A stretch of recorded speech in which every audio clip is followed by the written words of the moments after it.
ni gafe kunafuni min be a kunafuni mba lase malien de chere muso demse ani mabakoro a kunafuni mba lase min ye awekado ashimi anaka mo a kunafuni mba lase min bi talike awekado maliki jaw anaka mo kunafuni ka lase min ye awekado ministry min be na nye shine be urbanism anaka mo urbanism nyama ba kunafuni ka lasama ndoko ko be dugula ko belebele ko mi awekado numa bulu ku jo alaba amanga anaka abike kinfla ka mangai ay ka do alaba abike kiyeni ala kankishi ndo kuma bi do dike ala kankishi mundu ngeledu ndo minye away ka do muri babugu quartier mimbe no ko amako dableni away ka do aleni fomba bugu gune bi nywana sabu dableni re fomba bugu secteur doy o stratigela dableni away ka do minye sangare bugu anake away ka do uluni muri babugu bi nywana dableni nofe dableni fandobe bi nywana o nofe muri babugu ko ale tado sangare bugu ko ale tado adun away ka do niye jatemeneke ka ko taku laje ndo kabila wole fobi akuyi abe tukombina ina fa fora tukomi abe muri babugu defe o kuma na bisa dableni yoro kelen pew ndoko minye meri fladi be sangare bugu meri be murwa bugu meri be la haula murwa bugu demsonu farla njonga obisa ga tukudi nya klinani ni ado amena ni manga be sena meni ze les jeunes murwa bugu CNJ ani awekado demsini tobe abede farla njonga ndoko kika do ka fo ko trop c'est trop ni jamana mi jwa joro ka bo nyogona sangare bugu do ka fo ni muro bugu do ka fo meri fla yoro kele mangamba la je dongo otinye ka fo ko otinye abusika ka tukuji okuma action ndamene na donc ni ma flambe yoro mine ko bi sisa ere muro bugu meri kono demsenu wulle do ku jo la bugu meri urbanisme mbe ko bita datugo udella ko ni bara tika ku bita datugo udella ku bita la je sabu papier indira abe wati jambo tuma be papier imbe bloqué atinya 24 atinya fomba bugu mulo bugu dugu fenfen be abe de farale do nyoka atinya ka wuli ku jo ma dugu yoro kele merifla préfet de kati akobe de bulu ababulu iweleledu awolelenu iweleledu de kati préfet iweleledu ibe wole baba komanda iweleledu ika laje ni ngoy be chugumi anoto ni maine maka chade ni nyama ba iweleledu ni maine akmaka gelengo indoko mbo fiede akmaya ko keledu amaine aywa ala kanisa baba odunga to mene nena do ka akoni be yoro mena action da mene na ka dem senu wulle do kujo ko ni ala sona ma komi jamana te ka fembwala fente ka foni ngo mbi abi wati jambo akembe le rubo ni nyakari boy ngadi mi obo ke jamana kelembe bateme sirai ko kuma na fo beki joy joro awa dem senu wulle do aywa ambi do ka ala kanisa baba ami sikata ala kanisa baba o kuma na mi ko foni ambe do akono tuni na foni mi mbe abi bo sebe ngono sebe min nangwa makoswa de bomoko awai ka do leta chaw mami ngumane do oye Umaru Ongoy Baye Umaru ya jira ka fo president mimbe no ye Ashimi Goitaye no ye aunga jamana nyamai aye aweka do comité de défense doke no ye ka yonye buluda aweka do ko ereke ka ba ani aunga sorosi nyamo o de stratégie la ko président de la transition Ashimi Goita je di do aweka do temene ayi wuli ka joke ka sorosi wele sorosi nyamo ko lu wele chef d'état major ani directeur minumbe no lu service des armées kuna ana nyona chama be ka nyu azoro kuluba o nyu azoro minna kera kuluba ndo akera rencontre min nazaro ko ma ko haut niveau dangoro baw dama nishibaw dama jalatigi baw dama be jombe ka faranyanga jamana ngango ani jamana la haliya obse ka nyafo chugomi kasoro ni wati gile na awekado minye jakulu dobe no ya awekado fédération internationale pour les droits de l'homme lu kembe ka bulungo no shi aunga armema ikado arme kembe ka nyeni jugu ani fen jugu chama buluda kasoro yengalu fiye patrick bako ako ministre de la défense ani awekado ancien combattant toi ya di moi ya fait la guerre de Chokuzulo wati ninya awekado luka ministry colonel Sadio Kamara ikado ka fo ayele wilika joke ka mo hakili jigi ajira ka fo kabiri juengalo kle wolom vla san 2021 colonel Baye no be Ashimi Goita ko fo asigi do kikado aye awekado kungulina damata ko lubla bala akoni ala sona ma ko lubela jele ko lubina buluda o ma soro do werefe jamana yi awekado ni jatemene ke baye ka fo lakana ko sirafe awekado akogelera ko sobe o temene ngo ka boy jamana fandani nani befe bisi basa be o betemene ngo ka boy min ya awai kado jamana yɛrɛ sinjin bere dɔw be awai kado ani jamana denw ka hakilina dɔw be a bɛɛ pisi pasale don ko i den kelen tɛ ka ɲɛ sɔrɔ Sadio Kamara ko a ko de siratigɛ la ko n'i ye jateminɛ kɛ i b'a ye k'a fɔ tiɲɛ yɛrɛ la an bɛ don min na ko bi fɛn caman o kɛra armée fɛnw avancera forces des armées ani sécurité u ye baara caman u y'o kɛ ka minɛnw alhamdulilayi ministre de la défense colonel Sadio Kamara a ko awai kado minɛn kuraw caman olu fana sɔrɔla minɛn minnu bɛ yen n'olu ye sophistiqué dernière génération dɔgɔ i b'i to Bamakɔ ka Amérique ye k'i to Bamakɔ ka diɲɛ dan ye i ka dɔn k'a fɔ ani pankuluw caman alhamdulilayi awai kado olu sɔrɔla a kɛra sababu ye min ye an ka cɛdenw awai kado an bɛ don min na i ko bi u ka se ka wulikajɔ caman kɛ wulikajɔ min bɛ yen n'o bɛ awai kado fasodenw nisɔndiya a ko n'i y'a jateminɛ président de la transition a yɛrɛ ka discours min bɛ kɛ ka awai kado ko ninnu datugu a kumana fɛn caman kan sabu a y'a jira k'a fɔ nin waati laban ninnu kɔnɔna na campagne juguw caman de wulilen don maaw fɛ maa minnu ye awai kado ala juguw ye maaw ye maa minnu tisira ala ɲɛ maaw ye maa minnu bɛ awai kado fasoden juguya ko fɔ ani u ni awai kado maa wɛrɛw bɛ n'o ye an dɛmɛbaaw ye dɛmɛbaa minnu ti ka jɛ n'a ye cogo si la anw ka dɛmɛbaa wɛrɛw tɛ ka fara olu kan a k'olu kɛn bɛ ka wulikajɔ min kɛ bi o de ye campagne cɛjugu campagne min ni awai kado o bɛ ka lagosi ani tɔɔrɔ k'o ta ka ɲɛsin awai kado jamana in ma Batirikɛba ko a ko ka sɔrɔ olu ka wulikajɔ n'u ka cɛsiri fɛn fɛn bɛ yen n'u bɛ k'o kɛ awai kado bɛ fɛ ka o wulikajɔ n'u cɛsiri ka sigana don olu yɛrɛ de kunna walasa olu bɛ se k'o wulikajɔ n'u cɛsiriw o bɛ se ka dabila cogo min Batirikɛba ko a ko n'i ye jateminɛ kɛ jɛkulu min bɛ n'u b'a wele ko FIDH olu kɔni ye wulikajɔ kɛ jamana cɛmancɛ bolo fɛ k'a yira k'a fɔ k'a daminɛ juin kalo san 2018 ka na awai kado juin kalo san 2022 o kɔnɔna na jamana cɛmancɛ bolo fɛ ko population awai kado k'u kɔni u bɛ janjugu kɔnɔ janjugu min bɛ n'a bɛ terroriste ka janjugu ko fɔ ani k'a dɔn min fana bɛ tali kɛ awai kado sɔrɔsiw u ka waleya dɔw kan Batirikɛba ko a ko guerre in kɔni bɛ ka kɛ cogo min o ye fɛn min n'a bɛ maa kamana guwan i n'a fɔ FIDH y'a fɔ cogo min a ko o de siratigɛ la sanga ani waati an b'a ye FIDH u bɛ sɛbɛnden de bɔ sɛbɛnden min kɔnɔna na awai kado u bɛ maaw lasiran k'a k'i b'a fɔ ko jamana in awai kado jinɛbugu don k'a k'i b'a fɔ ko jamana in den kelen t'a kɔnɔ ni binkani waleya ani k'a dɔn k'a fɔ an ka sɔrɔsiw ni maafa jugu n'a ɲɔgɔnna dama dama n'olu tɛ Batirikɛba ko a ko de siratigɛ la kabini san 2020 fo ka na se an bɛ don min na i ko bi président de la transition awai kado ale kɔni nisɔndiyara kosɛbɛ jaabi minnu bɛ yen n'olu sɔrɔla sɔrɔsiw ye wulikajɔ min kɛ n'u bɛ cɛsiri min na a ko n'i ye jateminɛ kɛ a ka wulikajɔ n'a ka cɛsiri bɛnbɛn min fana ma o de ye jamana awai kado ka cakɛdaw u ka ɲɔgɔn sɔrɔ fan bɛɛ lajɛlen fɛ Mali fan 14 yɔrɔ kana bɔ yɔrɔ la yɔrɔ bɛ yen ni jamana kan ka ye jamana awai kado a ka ye a ko wa baara dun a tɛ taa cogo si la anw ka force de défense n'o bɛ lakanabaw n'o b'olu ko fɔ transition ɲɛmaaba a ko o kuma k'a bɛ wele de bila force de défense ma n'o bɛ awai kado lakanabaw ko fɔ u k'u cɛsiri hali bi u k'u jɔ u cɛ jɔyɔrɔ hali bi u bɛ waleya ni min na awai kado ka continuer a fɛ nimisa kisɛ kelen o kana n'u dusukun na nka bɛ kuma in na hakili ka to fɛn min na o de awai kado droit de l'homme sabu anw b'o de dɔn an b'o de waleya an b'o baara de kɛ maa si ka nkalon tɛna anw bɔ an ka taabolo kan nɔgɔ fasiri filɛ Umaru Ungeba awai kado ka bidon bɔli i bonya b'a la Nouvelle Horizon histoire de Bamako voilà Madu Mayiga ɲɛma histoire de Bamako baarakɛlaw an bɛ foli ta an b'u sɛgɛrɛ nin waati na ne bɛ n bolo gosi n bɛ bɔ Nouvelle Horizon mun ye sɛbɛnnikɛla ale ye Seydou Konate Seydou Konate a y'a jira k'a fɔ ko mun ye digimɛnɛ kɔni ale sɔnkɔrɔ ɲɛma o ye kini ye a ko mun ye coordination des mouvements de l'Azawad n'o ko fɔra damasɔnya kuma la a tɛ sema a to o kofɔ wa an b'a fɔ maa minnu ma ko bamanjikɔrɔw ɲɛma u kɔni u ye laɲini kɔni k'a kɛ laɲini minnu y'a kɛ mun ye médiation internationale accord d'Alger minnu o tɛmɛna an n'olu ni ɲɔgɔn cɛla la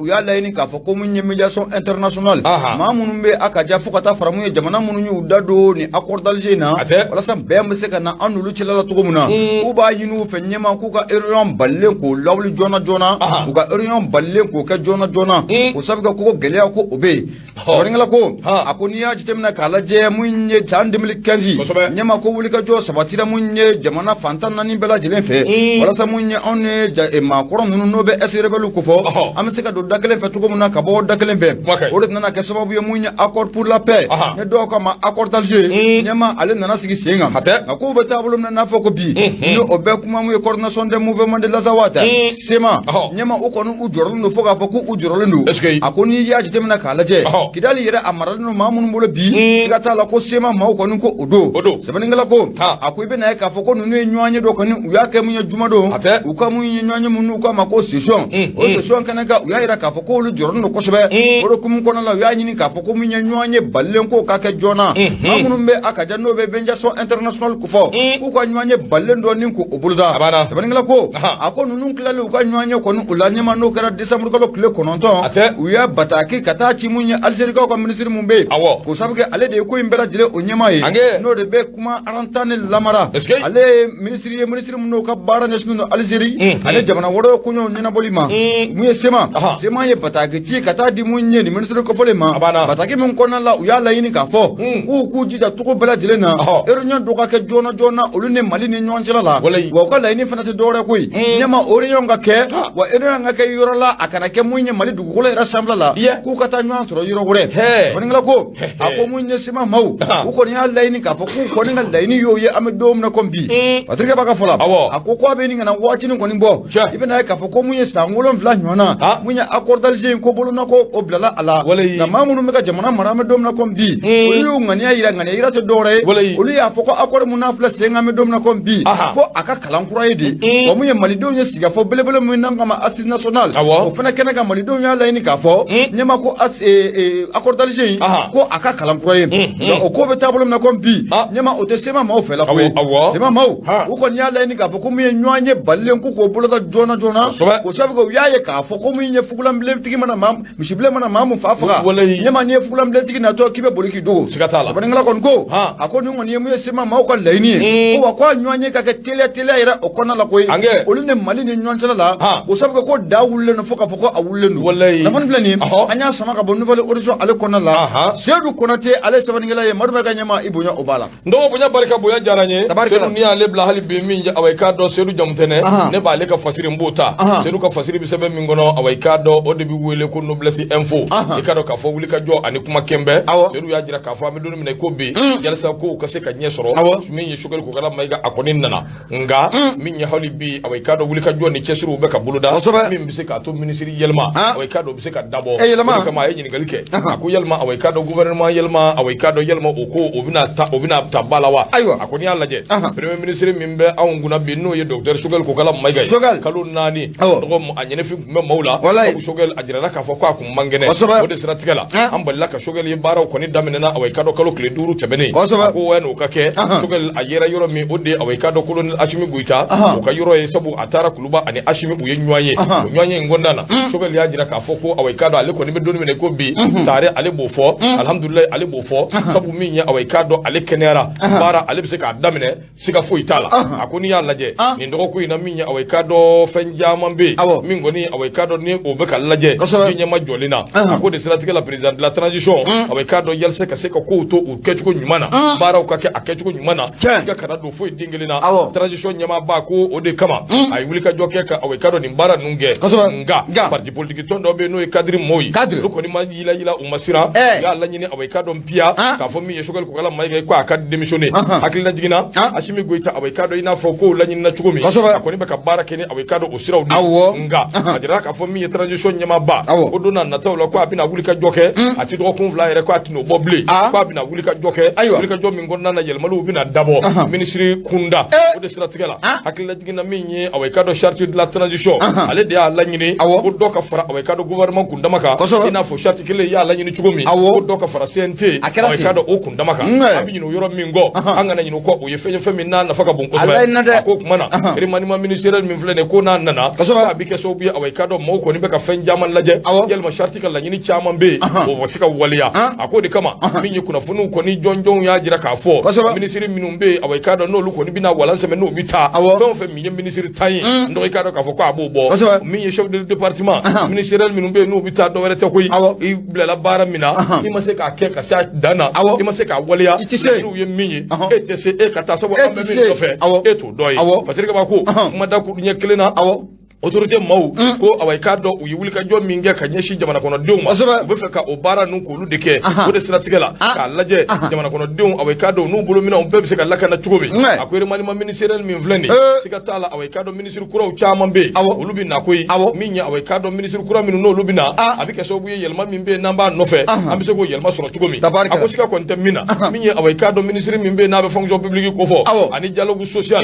ndo no minu fle ikaro ka fo ko ni ko bita ko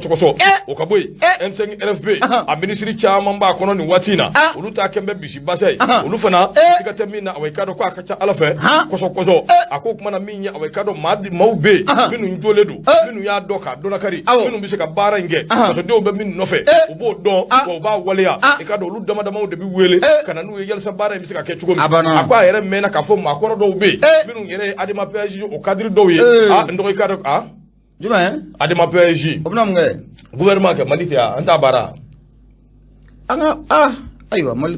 jama ni kon korole chenen de sega kura glane awo mais il faut reconnaître que parti nous fana flene ça fait anga na nyina quoi no te i korake beni nawo e jimena ministre mun be nu te ka lamagalike ne korake jime i korake i ga chokoro yonna nga chokoro jime développement larke nga chokoro ba nga che ibengo no ibengo no nga chokoro ba to ma fo aya to ma fo ya uma wa plo fo a to ta la che non ne ga chokoro ba to fo kara fo de to minti kara fo dana mbi ma ibana farati doro ibita kotila ala ka gishi ala ka njaka note ndo be min fi akera adimay wo akera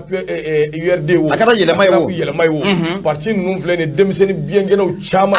ko sira duma minu ye cadre valable yi ko sira duma sen dambu kanka u desembe ka wuli ka joke ka baraka o te son olu chama de be bo olu de ka dénicher ka to olu ye ko olu don note Corolé nous ka réseau ancien combattant ancien combattant moi il a fait la guerre de Tchécoslovaquie non Tchécoslovaquie avec les adé mamoun ne veri raté o sibani non de demsenu bula surtout URD ni adema nous ni yelema nous ni ton nous bulo ka ton nous demsenu bien gena o chama ma de bi minu mbado wani ya duma faso kanu mula faso kanu mula de ndaruka utseka barake were nyebe kula ça va pas il faut donner la chance de travailler c'est les Maliens voilà note akini shifin chama mula de wa waklika ko sobe abana parce que bako ako binya aweka do gouvernement min fleni am do ni ko bi ale ka wala seme wati ko dama do angaski ka laje kle ko yer ma do kungo abina ke bela jele bina bo kalama o kuma na sa labe on bi sabati mi nganga do yoro mina o bi dula o kuma ni finya bora mini finya duma tare ndo ne welela abarka lay taka daga sheworon goyde naga sheworon goyde welela awa wala blalima la ministre so ne a fait amena ngi ka to ka fonyina e ka to ka wele ko monsieur le ministre aka jugu ko jugu il faut ay message te ndabla wala la wala la kanyini ga ko mbe yoro mende fengu ma ne fura dama ne ministre so kelen de nyina fe yoro fo ayo dina ma nyo formation de ke nyo kala de ke ko do yo kala ne ke yo formation wa sega sigeli bayre ti ate foti foi ministère de la promotion de la femme, de l'enfant et de la famille. Ni re toi quand j'étais mené kalaje e be se ka barake. E be muso de furu. Dugu be si te mali ko ni te muso furu yoro. Dugu be. O muso ka promotion. O to ya. I be den chama zoro. Enfant. O don ka promotion. Oh la famille. Amaba. De famille promotion. O famille nyino lablia. Famille promotion gara. O promotion. Famille te nyino lablia. Non da te ka wati. Aka gouvernement ministre do chebla chewuro bla poche ko ko. Ali transition on a kerao. Nyama transition. Ay no te gouvernement atete ka wati o ko da kera transition tay ngoni mtu o kalama me atete ka wati. Ibina ato kuma bina mena no ta kera kuyi. Ay kera. Ali transition. Yo atete ka wati ni si be sebe. Yani iblis ka clarifier sebe no ba soro emi ntoko bala e weli la. E weli la ka. Donc ale weli la ka fa ko itoko ko sa ka bala. Donc ale feti organiser bokero kalama o ya ale toko bala nyina ma. Ka shofa ado ay kungura shaka fa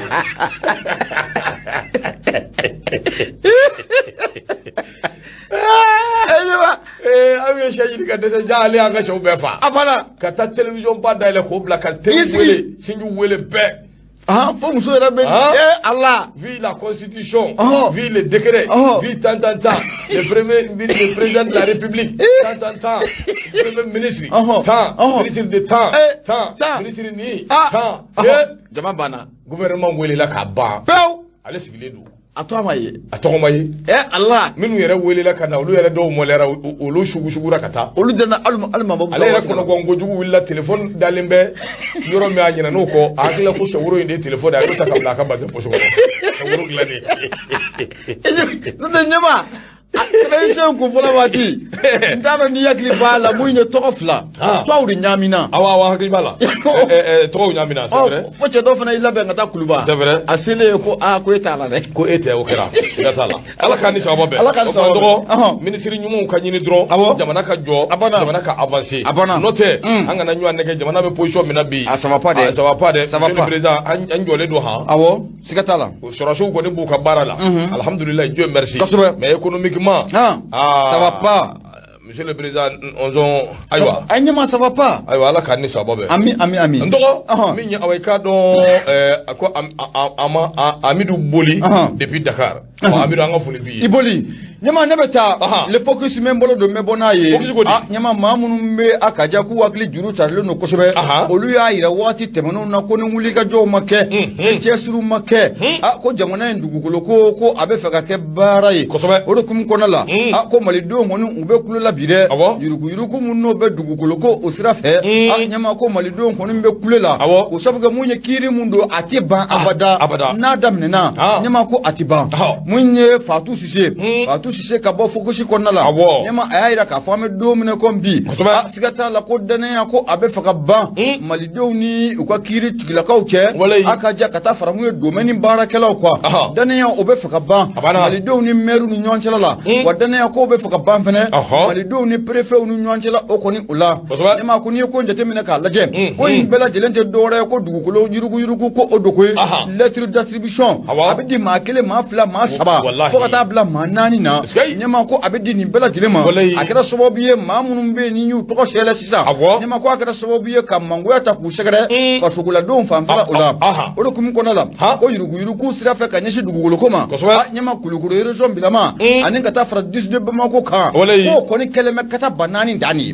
Fatou Cissé a y'a yira k'a fɔ ko mun ye rentrée judiciaire mun na a kɛra. Tɛnɛn tɛmɛnen n'o bɛnna novembre kalo tile 28 ma. I bɛna ye k'a fɔ ko a kɛnɛ kan an yɛrɛ ka jamana fama n'o de bɛ tali kɛ Ashimi Koyita la. Belebele in ko a tun bɛ kɛnɛ kan. Mun ye Ashimi Koyita a y'a yira k'a fɔ ko kiiritigɛlaka minnu bɛ yen k'u kɔni tilennen tɛ. K'u tɔgɔ kɔni k'u ka sɛbɛn ka taa di ale Ashimi Koyita ma. Sɛbɛnnikɛla ko a ko Malikura Ashimi Koyita ko a jɔ man di o bolo o kan. A ko an bɛ don min na ko bi ɲɛma i bɛna ye k'a fɔ ko maa cɛman kɔni k'u dusukun tɔɔrɔlen don kosɛbɛ ka ɲɛsin mun ye an ka kiiritigilakaw ma. Ko sabu kɛ mun ye dugukolo ko n'a kiiri n'a daminɛna ɲɛma a ti ban abada. Dɔw yɛrɛ b'a daminɛ fo u bɛ kite ka sɔrɔ mun ye dugukolo ko a kiiri a ma ban. Sɛbɛnnikɛla ko a ko hali a ma mɛn k'i bɛna ye k'a fɔ ko mun ye kiiritigɛlaka dɔ ale ka kiliyan dɔ tora ba de bɛ gosi a ka du kɔnɔna yɛrɛ kɔnɔna na koyi wa mun ye sɛnɛkɛjɛkulu mun n'o bɛ kiiri bɔ maaw tɔgɔ la ɲɛma hali u ma kala dun ɲinɛ ka bɛn a ma ko sabu u y'a dɔn k'a fɔ k'a ye mun kɛ. Sɛbɛnnikɛla ko a ko n'i ye ko in jateminɛ k'a lajɛ maa minnu ka baara bɛnnen don dugukolo ko ɲaami yɛrɛ ma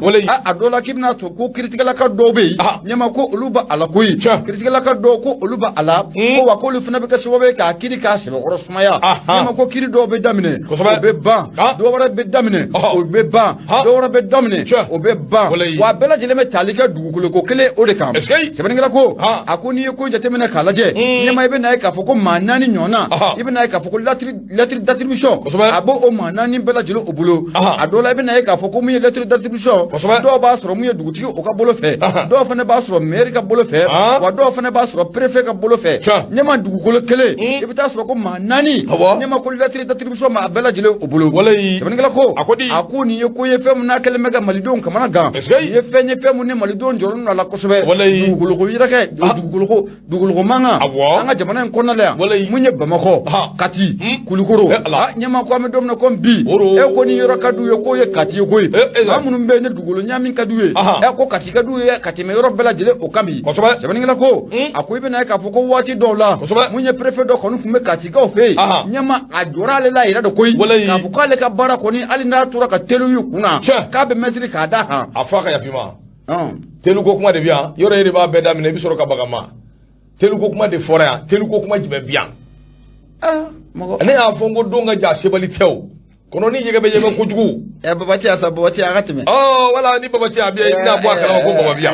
bismillah mo bi soro mi ma fa sero ko ni bedela bismillah ngata ne wa bina ka fa ko o préfet asigata la ko ala le faralo kan we o sabga munya dugula don kumbe fa ko ba de dashi ga kabi o klalo la ne ma o yaga ko so na ga kaso bela jilenche kati da Canada ko fe amdom na ko bi ko be Canada ne ma no fa na burai ibina ka fa ko munye koma nan korodo munye sadde kati o konala 94-95 o commandando nyema ko aletara adema kono o parti kono la wa kaka député kita o mara kono la wala sa abe se ka kishi ka bo kiri to ma to na kono te ko ale fana dugulu nyamini kala te nyema no fana bore kibna ka fo femu no be manifin ra ko kamana ga mamunu nga bare dugulu nyami nya nga jamana kono la saka nu wati bela jeli nay baye ka fo ko joro bawdo be taka kalfo ma ko kelema sababu ye ka fo don ku kamana ga na fura ko dugulu nyami mamunu to ko te boala abada bew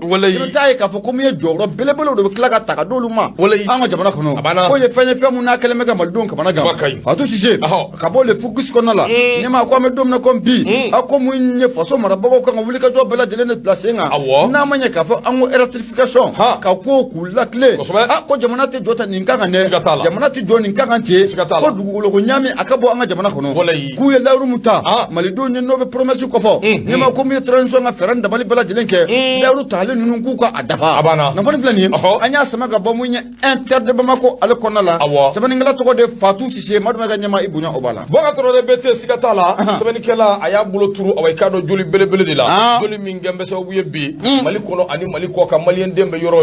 da bu yesu no ko tuyi sabu ndo minya awai kado ebi ka terenza ka jo ka bantai ibi sanda ni duru samuga aka ja sambi duru ba ka kono dondo dobe na fi awai kado ko ni ne ka tere yelma ni ne fa ka yoro yelma nga papier kun dun na nyai ndo e fenye na ka gele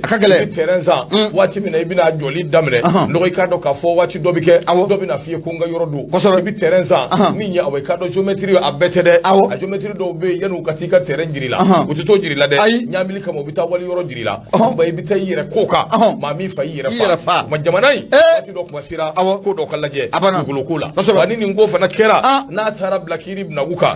ndo bo kelenye de ay ngo boka bini dabora ibe san jamangay bala ngo dobe fatu ka akoto sina maybe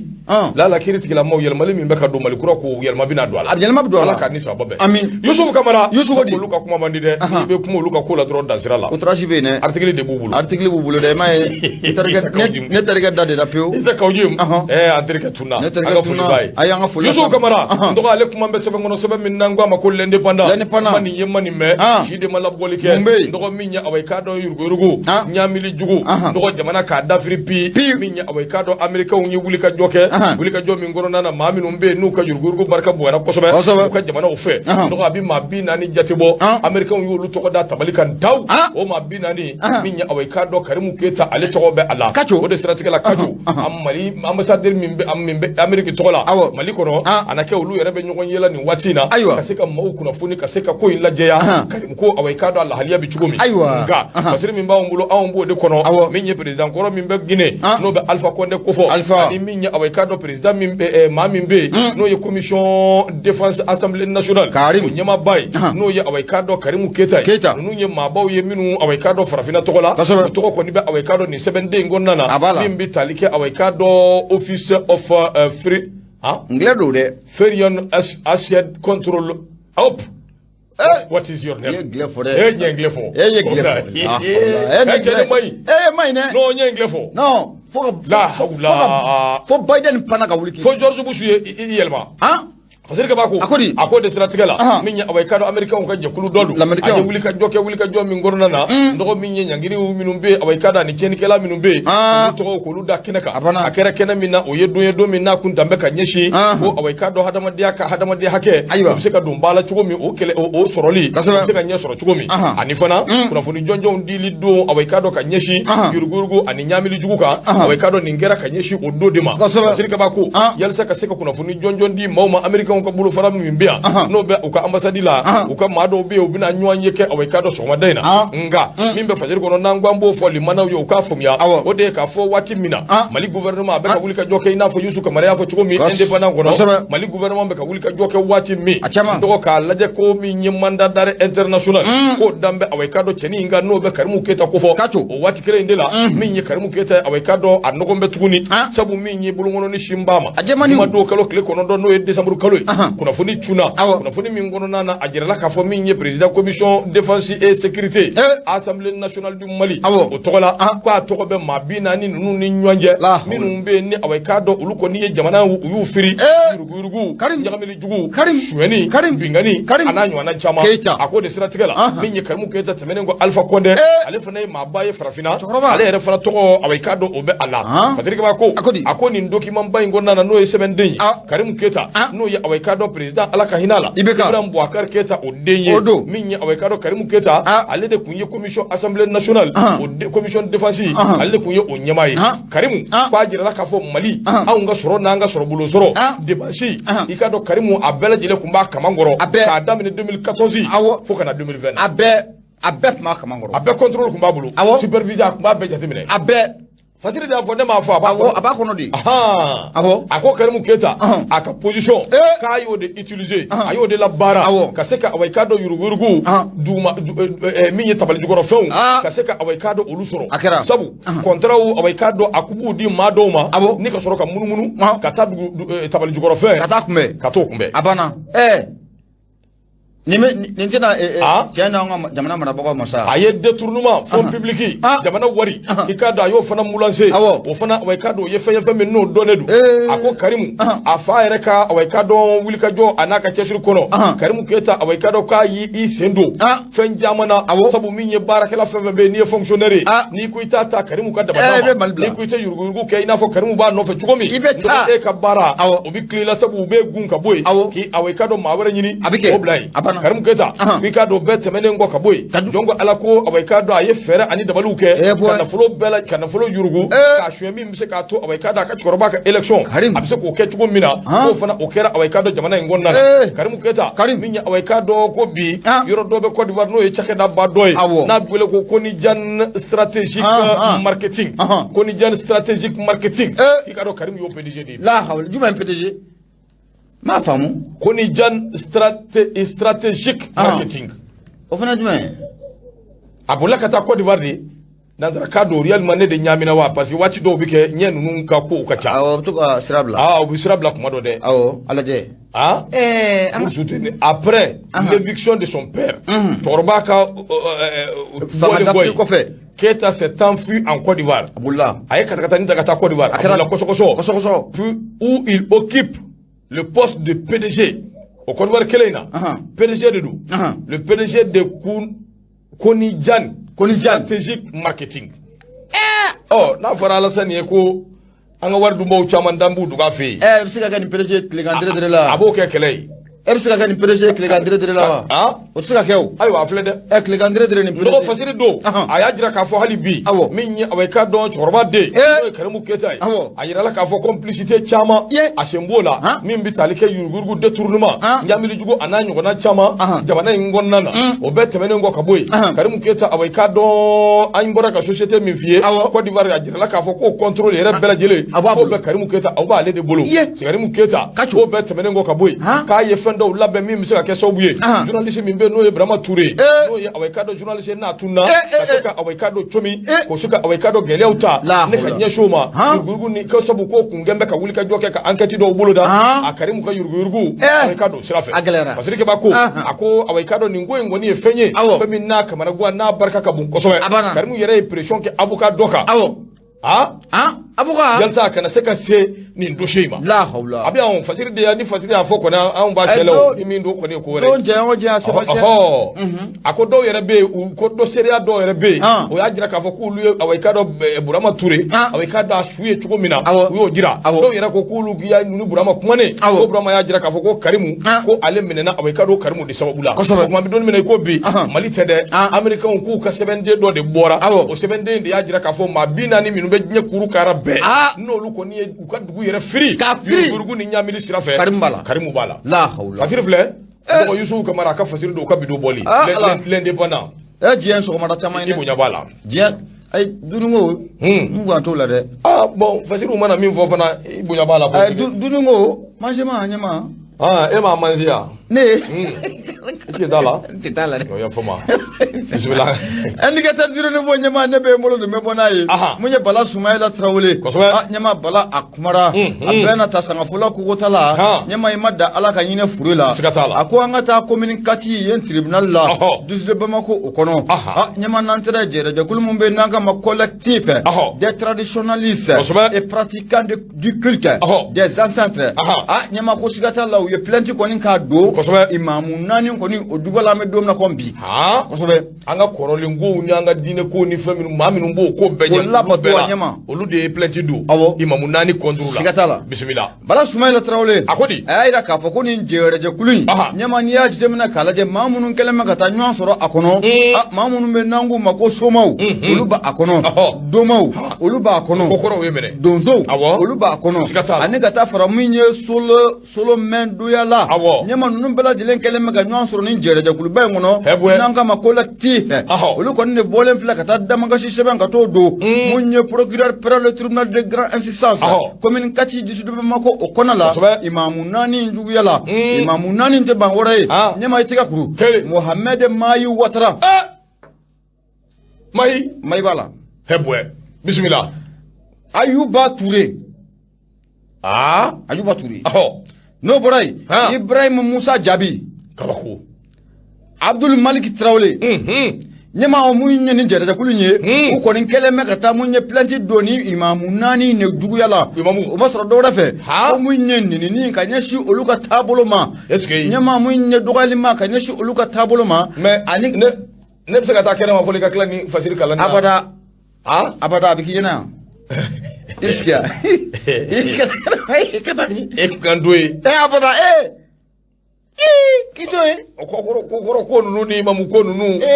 ɲɛma ne y'a f'i ye ko ayiwa bisimila basi tɛ an ka taa a kɔni sɛbɛnna don a sɛbɛnna an ka taa a bɛ kɛ ten a bisimila ɲɛma ani ka taa fara ko kan olu juguya ko o ɲini ko Mayi b'a la Mayi b'a la aw bisimila an ka taa ani ka taa fara olu juguya k'o ɲini k'o di jamana kɔnɔdenw ma kosɛbɛ mun ye nin jɛrɛjɛkulu in ye ɲɛma y'o de f'i ɲɛna ko somaw domaw ani donsow ani ka taa fara maa minnu bɛ n'an ko ma ko solo mɛndoyalaw ɲɛma u kɔni y'a jira k'a fɔ olu kɔni taara damakasi sɛbɛn ka taa don an bɛ don min na komi bi min ye commune 4 olu tribunal yɔrɔ ka ɲɛsin mun ye ni imamu naani ma sɛbɛnnikɛla ko a ko n'i ye ko in jateminɛ k'a lajɛ hali a ma tɛmɛ dɔgɔkun damadɔ kan ko mun ye plainte dɔ fana k'o kun donna imamu mun bɛ n'an ka ma imamu Mohamed Mayi Watara ale juguyala i bɛna ye k'a fɔ ko an balima kerecɛnlakaw olu de y'o don imamu kama nka mun ye wulikajɔw nana bila sen kan cɛsiriw nana bila sen kan delilu baaraw nana boloda mun ye Haut Conseil islamique du Mali ale yɛrɛ ɲɛmaa ye wulikajɔ caman ko o ko la walasa mun ye kerecɛnlakaw bɛ se ka yafa cogo min na sɛbɛnnikɛla ko a donni kama i bɛna ye k'a fɔ ko mun ye kerecɛnlakaw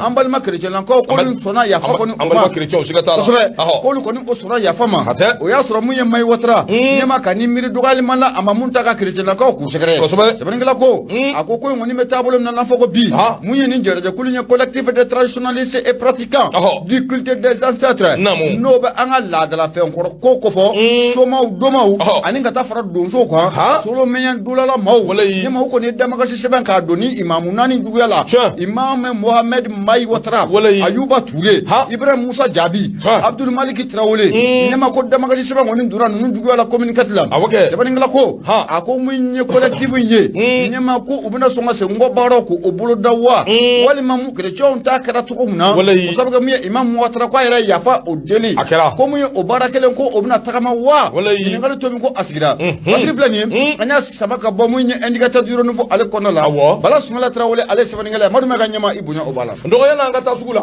fasiri laban b'o sɛlɛ an bɛ sɔrɔ ka taa yɔrɔ so ale kuma bɛɛ a kumana sɛbɛn kɔnɔ sɛbɛn min n'an ko a ma ko nin ye jumɛn ye interdit Bamako saba y'o de a ko yɔrɔ ko yurugurugu ni ɲamili jugu o kɛlɛli yalima kun jumɛnna min ye politique maw ye away ka do o tɛ ka jɔrɔ terikɛba ko o tɛ ka jɔrɔ de ko don a ko n'i ye jateminɛ kɛ anw ka politique maw bɛ donni minɛ i ko bi détournement ɲagamili jugu a n'a ɲɔgɔnna caman ɲininkali de bɛ kɛ yalima away ka do o bɛ jamana ni sariya ni sanjɛ de wa a ko sabu maa caman bɛ yen u b'a fɔ o cogo in de la kabi donni min na a jirala k'a fɔ ko gouvernement yalima jamana marali away ka do a bɛ rectifier k'a daminɛ juin kalo 2002 ka na se an bɛ donni minɛ i ko bi a caman ba de bɛ yen minnu ka dossier bɛ tiroir kɔnɔ a dan bɛ poussière bi ɲini k'a fa kati mɛnɛ sisi bɔ kana sɔrɔ Ibrahim Boubacar Keita a ka fanga dafirili pi k'a yɛlɛma yurugurugu kɛlɛli away ka do ani yurugurugu min ɲɔ ɲɛna o de kɔni caman bɛ yen minnu ye away ka do a ko sababu ye dɔgɔ ni maa minnu filɛ nin n'o bɛ transition maaw ko fɔ bɛɛ kun sigi bɛɛ k'u kɔnɔ gɔdɔli kun do fɛn min kan o de bɛ yurugurugu kɛlɛli o de b'o ko fɔ nka min ye maliyɛn denw away ka do coup d'état min n'a kɛra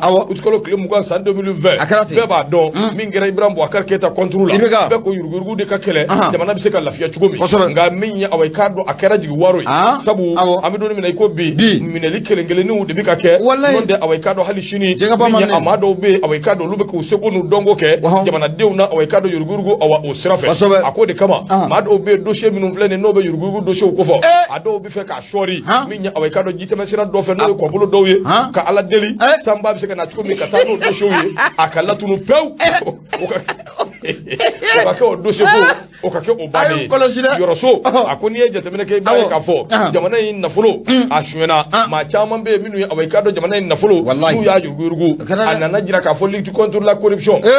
o ka dabɔ lutte contre la corruption min n'a dabɔlen don a kɛn bɛ wasabi wa nabi ye jamana kɔnɔdenw away ka do ani jamana ɲɛmaaw bolo sabu jamana marabaa fɛn fɛn nana a bɛɛ bi a fɔ k'a bi dɔ kɛ o bɛ k'o dala gese nka n'u nana o fɛn wɛrɛ bi ye min t'o si ye k'a daminɛ Alpha Umaru Konare ka na Ibrahim Boubacar Keita fo ka se Amadou Tumani Ture la a ko a gɛlɛyara kosɛbɛ a ko a laban bi kɛ min ye a bi laban cogo min bɛɛ lajɛlen b'a dɔn nka min ye ko yɛrɛ gɛlɛya ye transition bolokɔnɔ ni sinbu ma jigi kun b'olu minnu kan donc an bɛ donni minɛ i ko bi min ye away ka do jɛgɛbaw minɛli sɔrɔ ni sɔrɔ bolo sɔrɔ min bɛ se k'a to away ka do u ye jamana nafolo min hanamu o bɛ se ka ɲɛ sɔrɔ cogo min a ko an ti ka fɛn ye koyi a ko away ka do a bɛ donni minɛ i ko bi min ye politique maaw caman bɛ yen minnu sen bɛ nin ko in na nka jamana bɛ k'i da de k'a ti ka mɛnɛ sisi ka bɔ a dɔw yɛrɛ bɛ yen yanni u ka minɛ ka away ka do don kaso la sabu u ye tiɲɛni kɛ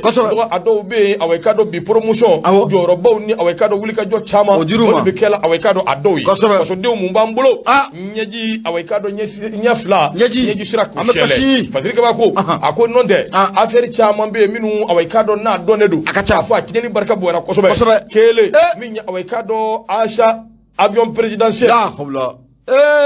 o ye fɛn min n'a bɛ yen kelen équipement militaire maa dɔw bɛ yen minnu yɛrɛ minɛna o sira fɛ away ka do tɔw bɛ kɛnɛma yalima a ko don a bɛ cogo di bisa avion présidentiel équipement militaire fo ka taa se engrais feere la ten away ka do maa minnu y'o kɛ jamana in kɔnɔ bɛɛ bɛ away ka do u bolokɔni su ma sabu waati bɛɛ u tɔgɔ bɛ sen na nka politikimaw don taati mɛnɛ sisi ti bɔ Fatirikɛba ko a ko kuma na sa min ye fasodenw ye a ti ka faamuya cogo si la yalima politikimaa minnu filɛ nin n'olu sen bɛ nin ko ninnu na o ni maga tɛ ka k'u la ka k'u la siran don wa tari u bɛ jamana sariya u b'a ni sanjɛ de abada Fasiri filɛ nin ye n dɔgɔ yɔrɔso a ka Fasiri don interdit Bamako u ka bidon bɔli bonya b'a la n'o tɛ jamana kɔni ni sariya ɲɛma o to jamana ni sariya ni sanjɛ dɛ mɔgɔ tɛ ayiwa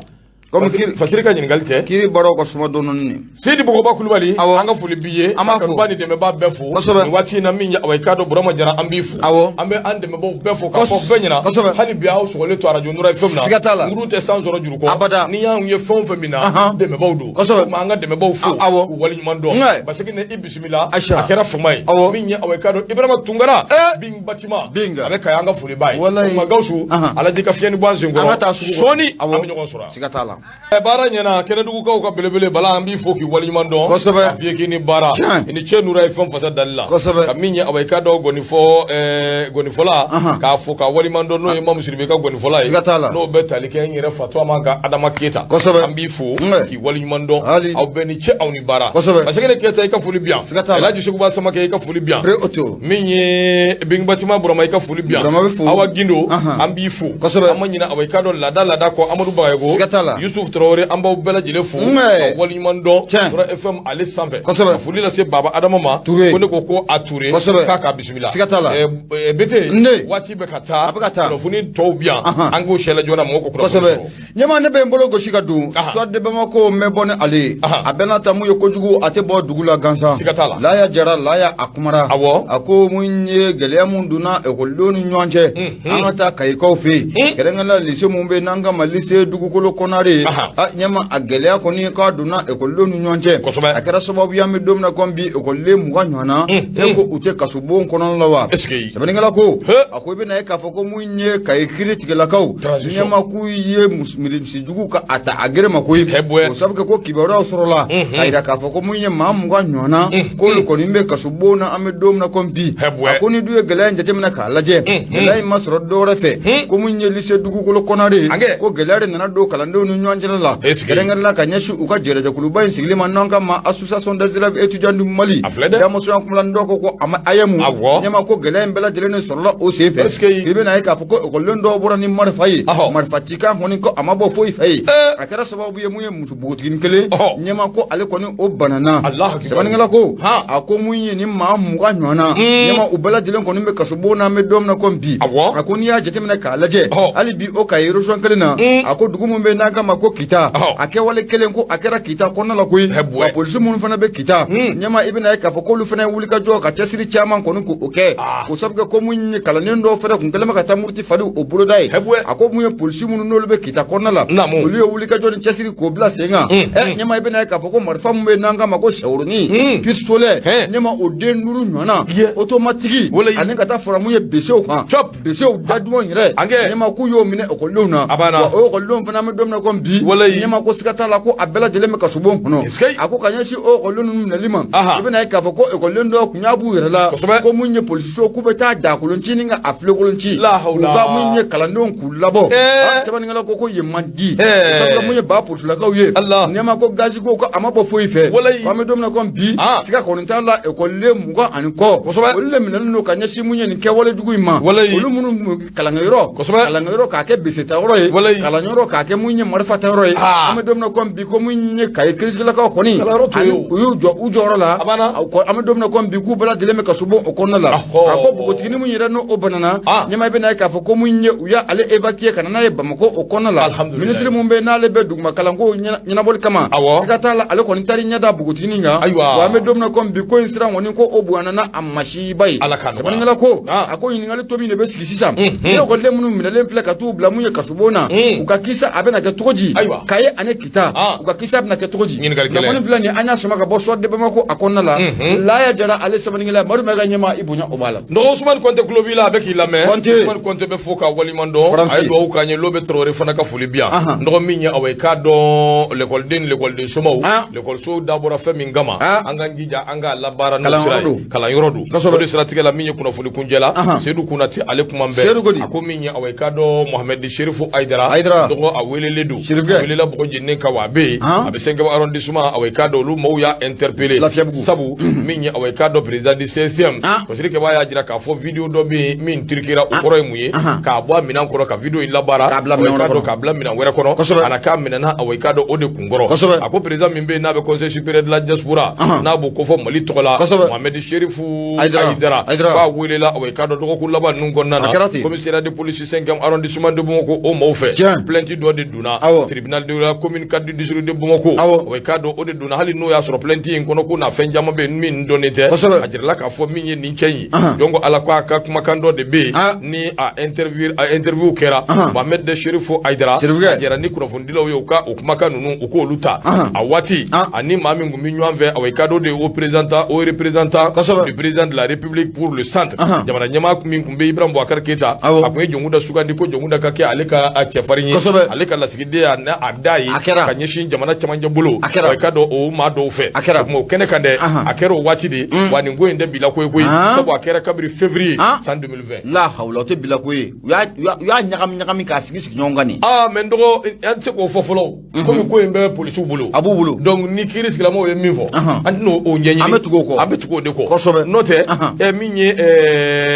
i bɛ min fɔ bi a siga ka bɔ i la a b'i nɔ minɛ koyi a b'i nɔ minɛ o de y'a to kuma man ɲi a ma ɲi dɛ kuma président min be n'a be conseil supérieur de la diaspora malienne n'a bo ko fo Mohamed Cherifou Aïdara ko ka do a welela plainte de duna ma minum ve o de je kulu do e nu ko ko collectif pour la défense des militaires CDM ya ko Nouvel Horizon ale sira ka Mohamed Cherifou soro ay nyefoli chamange ka jira ka fo kuma imbela jele be yoro minga video min do dro Mohamed Cherifou nyini ngara away ka do a wati ay jabilike away ka do jabi inde o de la bara la sira wera fe away ka do video ko nana ka ke minan were wa o minan nu olu de ma famuya CDM ngo fe olu de plainte do o kuma ko imbe segeli bolo abo deka nga minye away ka do je kulu mimbe na be aba Mohamed Cherifou yere ka mo ko fo olu ya jira ka fo ni ngo imbela jele je minye e ka do fana be ka fara nywanga ka minfo o de ka fo ko ni ngo yin away ka do maraba jugu de ani ka do laben jugu ani jamfa jugu ka nyishi away ka do luka mama nga fasiri ko ni an be se ka kunje ni minye dro o de ka fo Mohamed Cherifou a interpellé le do way ka do kuma kan do de be 2020 o kuma kan de do way ka da interpellé mbe o de la fasiri fle anya be fara nywanga Nouvel Horizon e ka do ka fo Seydou Konaté aka fasiri do Seydou Konaté Nouvel Horizon nyama amufu Baba Koulibaly ka be ka na me depuis Dakar ka Koulibaly wallahi ame kalim kalatigi bela jelen fo wati asiba koro sira nyama sikatala